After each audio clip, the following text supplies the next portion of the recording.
Vamos abrir nossas Bíblias em 2 Coríntios, capítulo 5.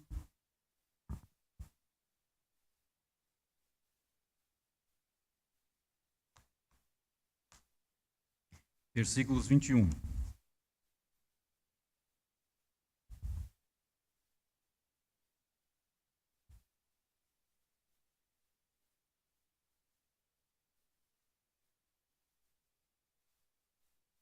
Segunda Coríntios 5, 21. O texto diz assim: aquele que não conheceu o pecado, ele o fez pecado por nós, para que nele fôssemos feitos justiça de Deus. Oremos. Ó Deus, diante do Senhor nos colocamos mais uma vez, ó Pai. Gratos, porque o Espírito Santo do Senhor nos incomodou a estarmos aqui nesta noite. O Espírito Santo do Senhor nos faz entendermos a necessidade que nós temos de estar congregados, irmãos, e de estarmos ouvindo acerca do Senhor, nos alimentando com a Tua palavra, Deus. Assim, ó Deus, que nada lá do mundo fora nos atrapalhe neste momento, nós possamos estar de fato focados na Tua palavra, Senhor, na Tua mensagem. Usa, Senhor, os meus lábios, use o meu ser, para que assim eu possa, compreendendo, também entregar aos meus irmãos, ó Deus. Pois sem a ação do Espírito Santo nada sou, nada consigo, e nós nada temos, ó Pai. Assim oramos agradecidos em nome de Jesus. Amém. Bem, queridos, imagine você, um médico que jamais adoeceu, um médico que sempre teve uma boa saúde, mas que decide voluntariamente tomar sobre si a doença incurável de seus pacientes. Conseguiram pensar? Para que esses pacientes sejam totalmente curados, para que esses pacientes sejam totalmente restabelecidos. Essa imagem, ela aponta para um mistério ainda muito maior. O santo que não conheceu o pecado, tornando-se oferta pelo pecado em nosso lugar. É nisso que nós vamos pensar um pouquinho nessa noite. Então, nessa noite, nós vamos mergulhar no oceano insondável da santidade de Cristo, o único verdadeiramente justo, santo, e como sua pureza nos consola e sustenta na nossa jornada de fé. Nós vamos mergulhar um pouquinho, tentar entender um pouquinho, buscar um pouquinho acerca do que foi falado no passado, ensinado, para que hoje nós pudéssemos também aprendermos. Então comecemos com uma pergunta que ecoa como um trovão na história da redenção. Bem simples. Acredito que a maioria já nos fizemos essa pergunta. E é a seguinte: como um Deus absolutamente justo pode justificar um pecador sem deixar de ser justo? Como? Como um Deus absolutamente justo pode justificar um pecador sem deixar de ser justo? É para nós pensarmos um pouquinho. É para nós tentarmos entender o que essas palavras significam. Essa foi uma pergunta que perturbou Lutero por um tempo, levou Agostinho a refletir profundamente, mas continua sendo o cerne do Evangelho até os dias de hoje. Ela é respondida em um único versículo que pode ser comparado a um diamante teológico. O versículo que nós acabamos de ler aqui na introdução. É a 2 Coríntios 5, 21. Então este versículo é, por si, o âmago do coração de Deus exposto em uma frase. Nós queremos conhecer a Deus, queremos entender mais acerca de Deus. Esse é um dos versículos que nós precisamos compreender profundamente, andar nas entrelinhas. Ele nos apresenta a verdade mais gloriosa que um ser humano pode contemplar. Deus fez o santo carregar o pecado para que o pecador carregasse a justiça.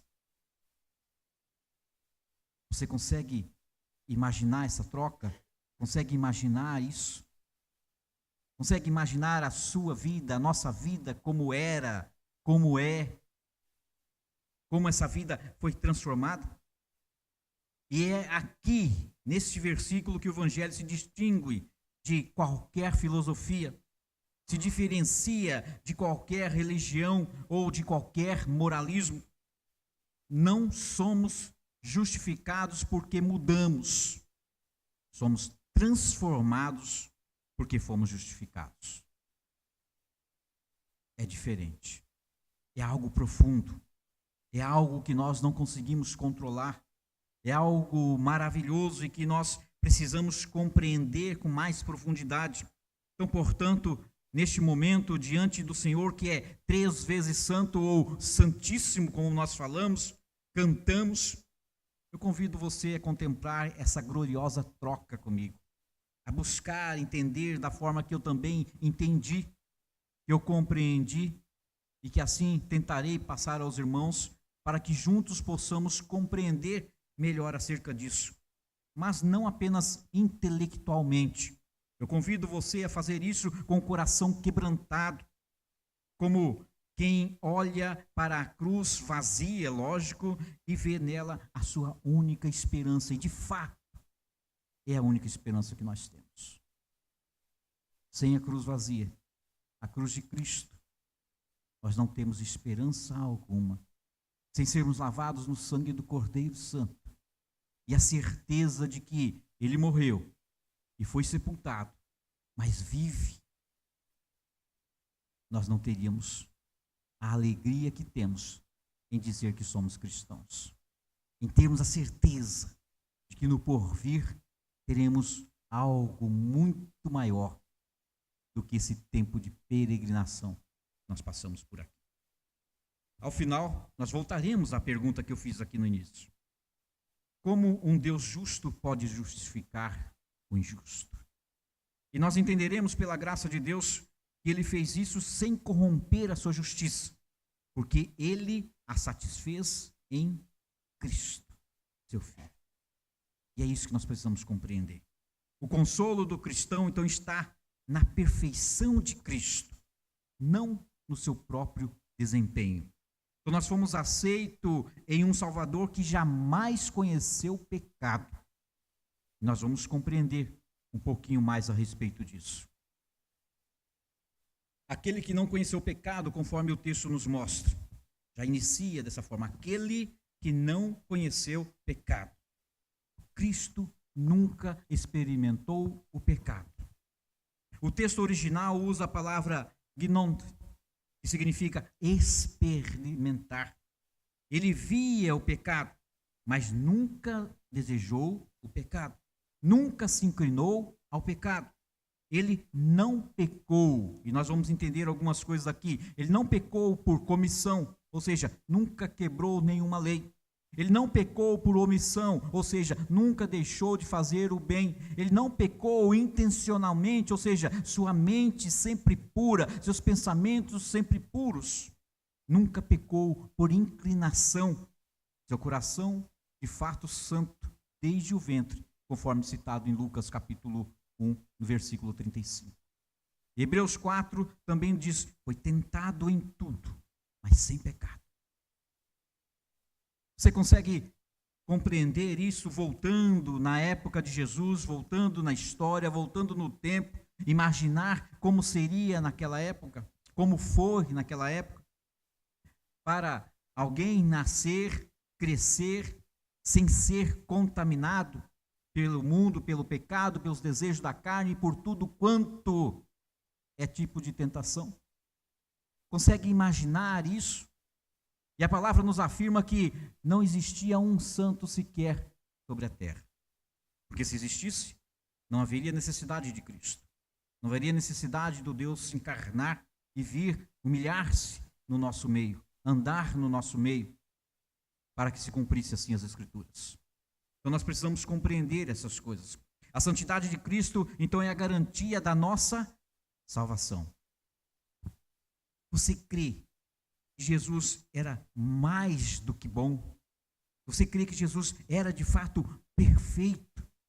Ele obedeceu a cada ordem do Pai por cada um de nós. Cada um de nós que estamos aqui nessa noite.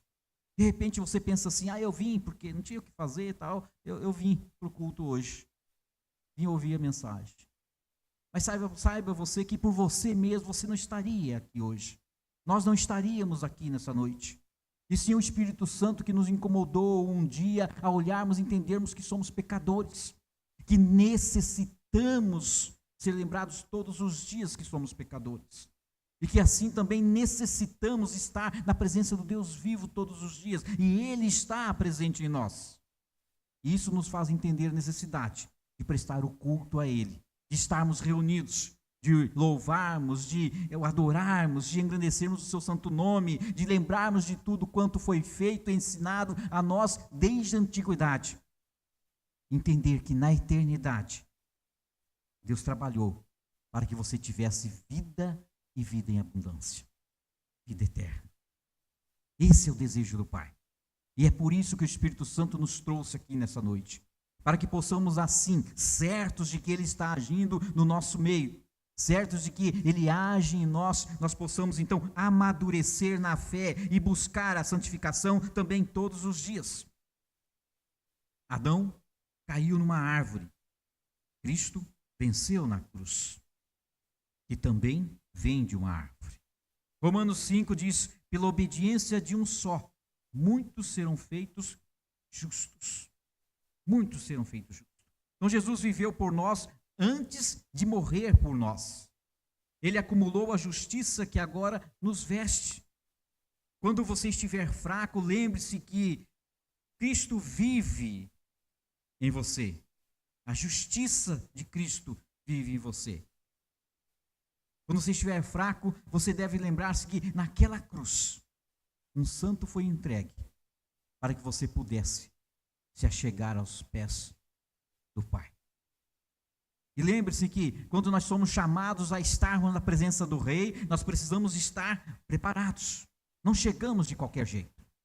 E esse é o tempo que Cristo nos prepara, que Cristo nos faz estarmos adequados a chegarmos a essa presença. E é dessa forma que nós vamos então amadurecendo e entendendo. E aí o versículo diz, o fez pecado por nós. Então, irmãos, agora nós entramos então no centro do Evangelho. O Deus Pai fez o santo se tornar pecado por cada um de nós. Nós, pecadores. Nós que caminhávamos a passos largos para onde? Inferno. Lago de fogo. Nós que não merecíamos o olhar de Deus. Nós que não merecíamos nada de bom da parte de Deus. Mas o Pai nos olhou. E assim o Filho não pecou, mas foi tratado como se tivesse de fato pecado. Isaías 53 diz, ao Senhor agradou moê-lo. E esse moê-lo aqui no sentido de colocar sobre ele todo o peso de cada um dos nossos pecados. Você consegue ter a noção do peso que foi colocado sobre Cristo naquela cruz? Mateus 27 diz, Deus meu, por que me desamparaste? É o próprio Senhor dizendo isso. Essas palavras de Jesus lá no Calvário não são de dúvida, mas de agonia judicial. Uma agonia profunda, um sofrimento tamanho, que nós às vezes não conseguimos compreender a profundidade de tudo isso. Nós somos pequenos, nós somos falhos, nós somos rebeldes. Nós aqui ouvimos do Evangelho, mas saímos na porta e esquecemos tudo. É como se Deus estivesse apenas aqui dentro e não o seu Espírito habitando em cada um de nós. Então nós precisamos abrir a nossa mente, abrir o nosso coração, enquanto nós ainda temos tempo de olhar para tudo isso. E nós sabemos que o tempo já se acabou. Nós sabemos que esse tempo já não existe. A qualquer momento, a qualquer segundo, o Senhor poderá estar voltando a levar a sua igreja. E aí a pergunta que eu também faço nessa noite. A sua alma, para onde ela vai? Qual caminho as nossas almas estão trilhando? O caminho para a glória com nosso Senhor? Ou o caminho para o fogo eterno de sofrimento e ranger de dentes? Nós precisamos estar atentos a essas coisas. O Pai, que por toda a eternidade havia amado o Filho perfeitamente, agora vira de fato o rosto para o Filho. Abandona o Filho O filho é deixado na escuridão, é desamparado, é deixado ali de qualquer jeito. Isaías 53, ele nos choca quando diz que ao Senhor agradou moê-lo e fazê-lo enfermar. E o verbo hebraico aqui tem o sentido de esmagar de fato, com peso, igual eu falei, que é o nosso pecado. Ele foi feito maldição por nós, conforme Gálatas capítulo 3 nos informa. Então Cristo bebeu até a última gota do cálice que era destinado a cada um de nós, e não deixou uma gota sequer, até porque nós não suportaríamos beber uma gota desse cálice. Imagine aí o peso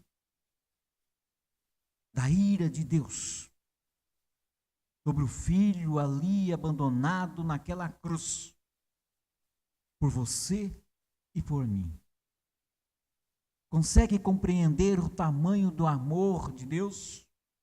Consegue imaginar o quanto Deus te ama, nos ama de fato? Você consegue olhar para dentro do seu coração e imaginar que tudo isso que está dentro de cada um de nós deve ser de fato arrancado até as raízes e jogado porta fora para que não venha a nos afastar do nosso Senhor? Nós vivemos tempos difíceis. Nós vivemos tempos em que nós estamos lutando todos os dias, a todo momento, porque o inimigo está cada dia mais forte e cada dia mais nervoso. E quer nos pegar, quer nos agarrar à força, quer nos arrancar. Mas nós sabemos que ele não tem força para isso. Porque aquele que vive em nós tem poder para nos fazer enxergar o pecado e assim não cairmos. Somos tentados a todo tempo. Jesus foi tentado a todo tempo. As mesmas tentações que caem sobre nós também caíram sobre Jesus. E ele nos ensina que nós podemos resistir a essas tentações. Nós podemos vencer a essas tentações. Ele nos ensina que nós também podemos ser fortes se estivermos de fato ligados ao Pai. É necessário conhecer então esse Deus que nós falamos que amamos e servimos. É necessário nós olharmos para a cruz vazia e entendermos que ali naquela cruz derramou-se sangue santo, para que nós pudéssemos um dia nos alegrarmos, mesmo vivendo em um mundo tão caótico, tão perdido como nós vivemos, e sabemos que tudo isso é passageiro. Passageiro, forasteiros que somos, peregrinos que somos. Caminhamos aqui por um certo tempo, mas diante de nós tem uma eternidade, o que nós não tínhamos antes. Pois somente Deus é eterno. Você consegue entender isso? E aquela vergonha que te consome já foi experimentada por Ele, Jesus, naquela cruz? Aquele medo do julgamento, Ele já enfrentou por cada um de nós? Aquele sentimento de desamparo, de abandono, de escuridão, Ele já gritou isso em nossas almas? Ele já nos fez olhar e entendermos que nós somos de fato filho de Deus nele, Cristo. Nós fomos chamados a estarmos na sua presença. Ele foi desamparado, abandonado, rejeitado, para que você não seja rejeitado, nem abandonado e nem desamparado. Para que nós sejamos de fato acolhidos.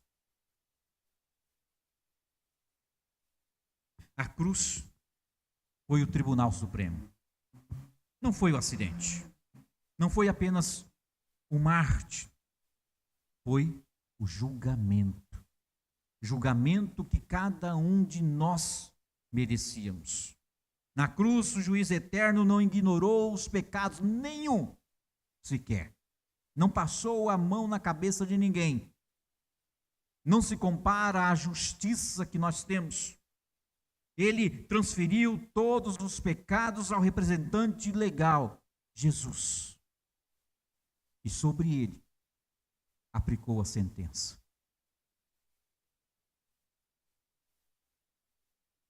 Os irmãos conseguem olhar para dentro de si e imaginar o quanto já pecou, o quanto tem pecado, o quanto nós temos pecado e que tudo isso foi colocado sobre Jesus, santo, naquela cruz, que se fez pecado por nós.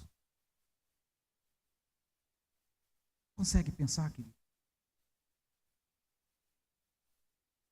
Somos aqui, maioria adultos, alguns adolescentes no nosso meio.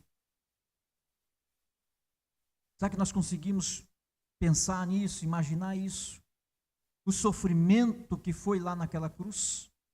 Será que conseguimos olhar para a cruz vazia hoje e ter noção de fato do que aconteceu naquela cruz? O porquê aconteceu? Como se deu tudo aquilo?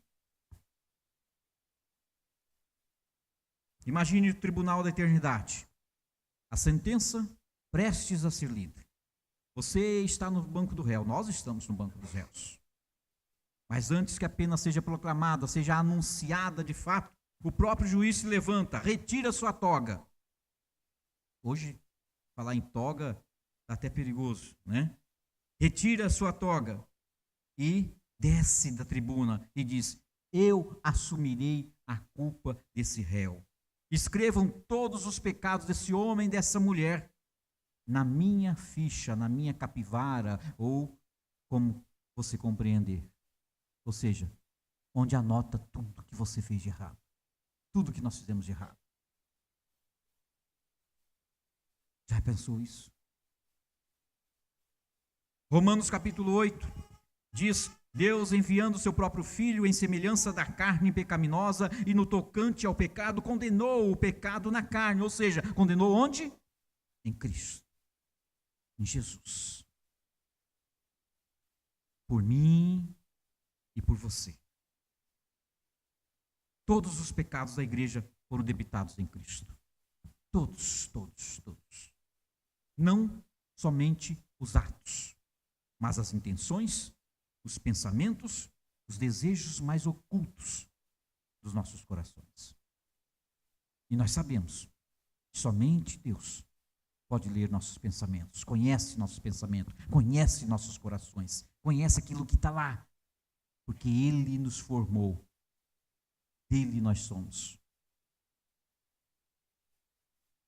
E assim, Ele morreu como se fosse um assassino, como se fosse um adúltero, como se fosse um mentiroso, como se fosse um qualquer. Porque naquela hora, ele era tratado como se fosse eu ou você. É isso que aconteceu com ele, Jesus. E é isso que nós precisamos compreender. Para que nele fôssemos feito justiça de Deus, conforme o texto nos mostra. Aqui está a glória da nossa fé. Na cruz houve então uma troca dupla. Nosso pecado foi transferido a Cristo, sua justiça foi transferida a nós. Romanos 8 novamente diz: quem tentará acusação contra os eleitos de Deus? É Deus quem o justifica. Fomos justificados pelo próprio Deus. Então, quem tentará contra nós? Quem irá levantar acusação contra nós? Cairá sobre terra, cairá por terra. Não terá valor algum. Justificação é mais do que perdão. É uma posição legal. É algo maravilhoso. Deus então bate o martelo e diz: justificado. Livre do pecado. Mas livre do pecado não quer dizer que você pode continuar pecando à vontade, não. Consequências do pecado ainda você terá sobre sua vida, nós teremos sobre nossas vidas. Consequência do pecado nós ainda sofreremos todos os dias. Cedo ou tarde, nós teremos as consequências desses pecados. E senão seria muito fácil. Ah, Jesus morreu por mim, perdoou os meus pecados, vou pecar à vontade. Não, não é bem assim. Não é isso que a palavra nos ensina. Ela nos ensina que Ele morreu para nos lavar no sangue santo, perdoando sim os nossos pecados. Levou sobre si a ira de Deus. Mas a consequência desses pecados ainda permanecem a cada um de nós. Nós, pagaremos por esses atos. Sofreremos na carne por esses atos pecaminosos, que nos afastam do caminho do Senhor, que nos levam a andarmos conforme o mundo quer.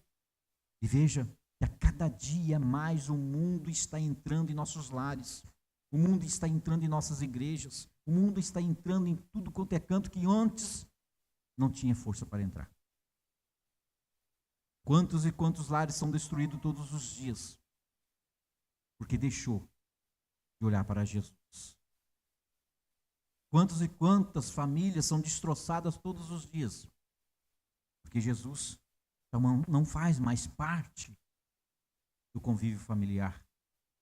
Quantas igrejas estão com seus bancos vazios, porque os seus membros, seus fiéis, não estão mais buscando a Cristo, somente as bênçãos de Cristo. Quantos? E nós sabemos disso, nós temos visto isso tão próximo de nós. Então, queridos, nós precisamos olhar e ter essa certeza de que Jesus, de fato, morreu por mim e por você. E Romanos 3 ainda diz que justiça de Deus mediante a fé. Fé que vem do próprio Deus, que é dada a cada um. E que cada um precisa procurar amadurecer, aumentar essa fé. Você pode orar com ousadia, pois o seu advogado nunca pecou. Nosso advogado é santo. Jesus, o Cristo, o Filho de Deus. Você pode andar em paz, porque Deus já declarou inocente, mesmo sendo culpado, porque alguém pagou pelo seu pecado, pelo nosso pecado. E isso é maravilhoso. 1 Pedro 2 diz, carregando ele mesmo em seu corpo nossos pecados. Ele carregou em seu corpo, ele sofreu pelos nossos pecados. Jacó, por exemplo, se vestiu com roupas de Esaú e recebeu a bênção do pai. Hoje, nós vestimos a justiça de Cristo e recebemos a aceitação do pai.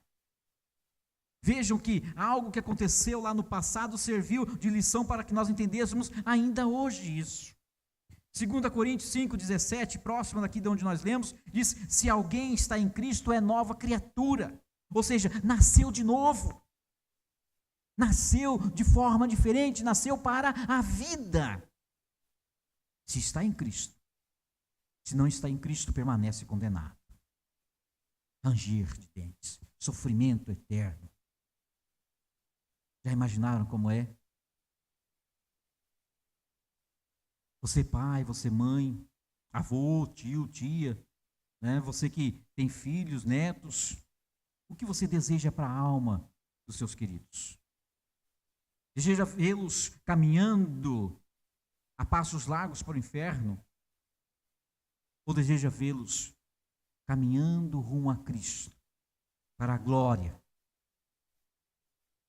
Se você ama os seus queridos, a melhor coisa que tem é apresentar Jesus Cristo a eles e enfiar, nem que seja quase que goela abaixo, porque a palavra nos ensina que não por força, nem por violência, mas é como se fosse a necessidade que nós temos hoje de conhecermos mais a Cristo, conhecermos mais esse Senhor Todo-Poderoso, que um dia olhou por nós, mandando o Filho morrer na cruz por cada um de nós. Você merecia isso? Eu merecia isso? Não, nós não merecíamos. Nós éramos inimigos de Deus, afastados de Deus. Mas Ele olhou, nos amou e providenciou meios para que pudéssemos nos achegar a Ele. E é isso que Ele fala conosco. Tudo que é verdadeiro sobre Cristo, agora também é apontado como nosso, porque nós somos de Cristo. E aí eu volto àquela pergunta: como um Deus justo pode justificar um pecador? Como ele pode justificar? Porque ele fez justiça cair sobre o justo. Quem? Cristo. A justiça de Deus caiu sobre Cristo, foi lançada sobre Cristo. O santo, o justo, que não cometeu pecado algum, Mas os seus pecados e os meus pecados, Deus jogou sobre ele. Porque nós não tínhamos condições alguma de nos achegarmos até ele. Pois não tínhamos condições de sermos santificados. Então o Filho foi esmagado para que você fosse limpo, para que nós fôssemos limpos. Para que nós passássemos pelo banho do sangue santo e assim fôssemos lavados completamente. O justo foi punido para que o injusto fosse de fato perdoado. Eu e você fomos perdoados na morte de Cristo. Então o que nos resta nessa noite é reconciliação. E eu convido a você, com toda a força do meu coração, com todo o desejo do meu coração, reconcilie-se com Deus enquanto há tempo. Você pode não abrir os olhos amanhã. Nós sabemos que tudo acontece tão rápido, tão de repente.